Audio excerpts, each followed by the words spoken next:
Chers élèves de la 6e année de l'enseignement primaire, bonjour.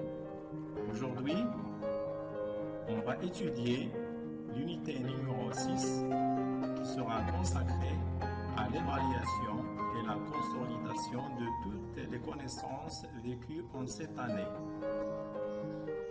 Cette unité est divisée en 4 semaines. Pendant la première semaine, on va évaluer l'unité 2 et 3. Pour la deuxième semaine, la consolidation des unités 2 et 3.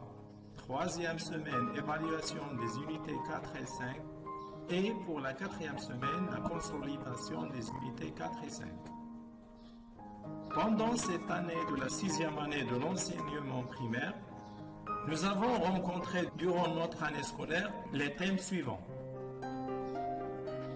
Voyage et souvenirs, environnement, santé et maladie, et sécurité et code de la route.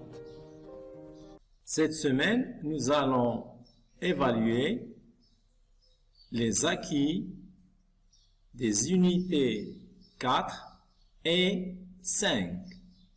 C'est la semaine 3 de l'unité numéro 6.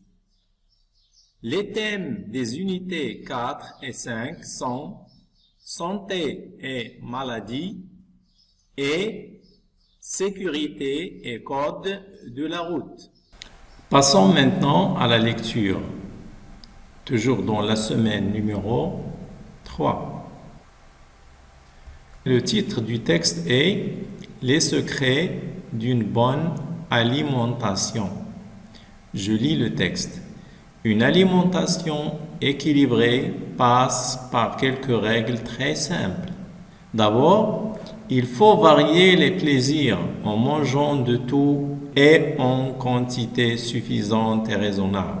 Chaque journée doit comporter 3 ou 4 repas, petit déjeuner, déjeuner, goûter et dîner. Dans chaque menu, tu dois prendre du pain, un produit laitier, un fruit ou un légume cru et de l'eau à volonté. Tu dois également manger une viande ou un poisson au moins une fois par semaine, ainsi qu'un légume cuit au déjeuner et un féculent au dîner, ou vice-versa. Mais pourquoi est-ce donc si important de manger varié? Pour avoir tous les éléments nutritifs dont notre organisme a besoin, bien entendu.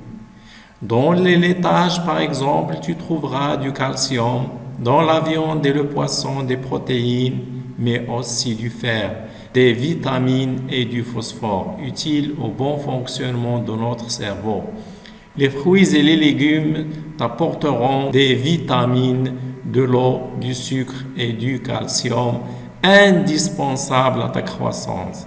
Enfin, le pain, les pâtes et les céréales fournissent les sucres lents qui t'aideront tout au long de la journée à avoir de l'énergie et à tenir dans les moments d'effort. Tu dois donc manger correctement et régulièrement. Tu ne dois surtout pas négliger les repas du matin. Ils représentent une grande partie des apports alimentaires de la journée.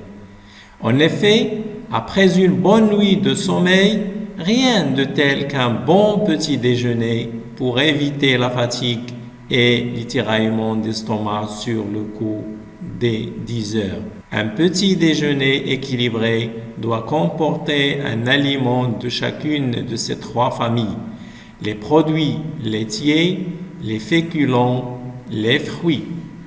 Je répète la lecture. Les secrets d'une bonne alimentation. Une alimentation équilibrée passe par quelques règles très simples. D'abord, il faut varier les plaisirs en mangeant de tout et en quantité suffisante et raisonnable. Chaque journée doit comporter 3 ou 4 repas: petit déjeuner, déjeuner, goûter et dîner. Dans chaque menu, tu dois prendre du pain, un produit laitier, un fruit ou un légume cru et de l'eau à volonté. Tu dois également manger une viande ou un poisson au moins une fois par semaine, ainsi qu'un légume cuit au déjeuner et un féculent au dîner, ou vice-versa. Mais pourquoi est-ce donc si important de manger varié? Pour avoir tous les éléments nutritifs dont notre organisme a besoin, bien entendu. Dans les laitages, par exemple, tu trouveras du calcium. Dans la viande et le poisson, des protéines, mais aussi du fer, des vitamines et du phosphore, utiles au bon fonctionnement de notre cerveau. Les fruits et les légumes t'apporteront des vitamines, de l'eau, du sucre et du calcium, indispensables à ta croissance. Enfin, le pain, les pâtes et les céréales fournissent les sucres lents qui t'aideront tout au long de la journée à avoir de l'énergie et à tenir dans les moments d'effort. Tu dois donc manger correctement et régulièrement. Tu ne dois surtout pas négliger le repas du matin. Il représente une grande partie des apports alimentaires à la journée. En effet, après une bonne nuit de sommeil, rien de tel qu'un bon petit déjeuner pour éviter la fatigue et les tiraillements d'estomac sur le coup des 10 heures. Un petit déjeuner équilibré doit comporter un aliment de chacune de ces trois familles: les produits laitiers, les féculents, les fruits. Voici la source de ce texte.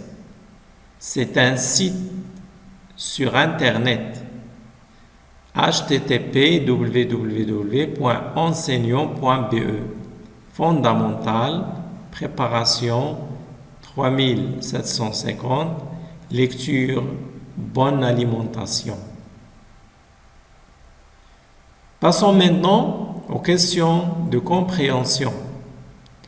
D'abord, regardons ce que signifie le mot féculent et le mot graine. J'enrichis mon lexique.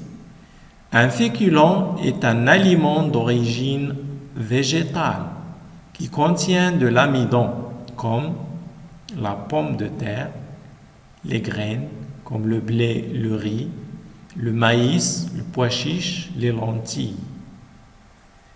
Passons aux questions de compréhension. Quelle est la première règle de la bonne alimentation?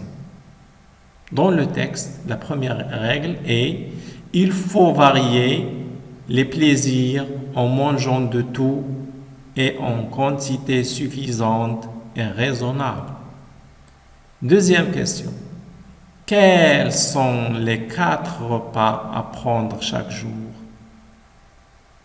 Les 4 repas sont le petit déjeuner, le goûter et le dîner.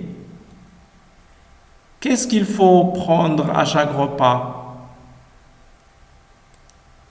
Dans chaque menu, tu dois prendre du pain, un produit laitier, un fruit ou un légume cru et de l'eau à volonté.